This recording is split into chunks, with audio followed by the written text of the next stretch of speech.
আচ্ছা মেয়েরা দেখো, তোমাদের পেজ আমি পড়াচ্ছি 54। আমার ভিডিও করতে হচ্ছে, কারণ হচ্ছে একটু টাইম হচ্ছে না, যে অনলাইন ক্লাস নেব বলেও নিতে পারিনি।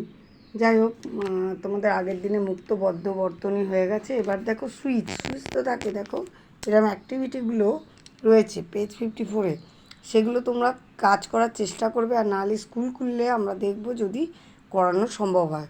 এগুলো করানো সম্ভব হবে, তোমাদের জিনিসপত্রগুলো একটু জোগাড় করে রাখবে এই ছুটিতে।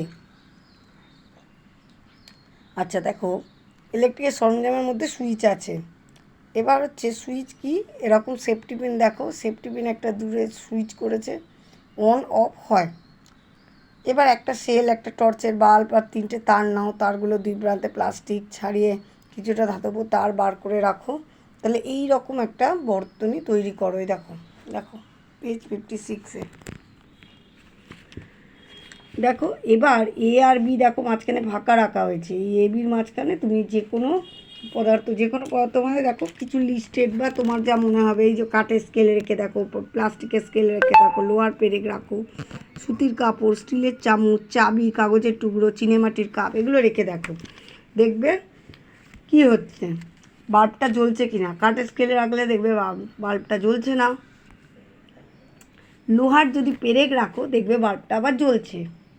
এরকমই, তার মানে যেগুলো রাখার ফলে বাল্ব জ্বলছে, তার মানে তার মধ্যে দিয়ে তড়িৎ যেতে পেরেছে, তাই তারা তড়িতের সুপরিবাহী। আর যার মধ্যে দিয়ে যেতে পারেনি, তাই বাল্বটি আর জ্বলেনি, ওখানেই থেমে গেছে, তড়িৎ যেতে গিয়ে বাধা পেয়েছে, তার মানে এগুলো কুপরিবাহী।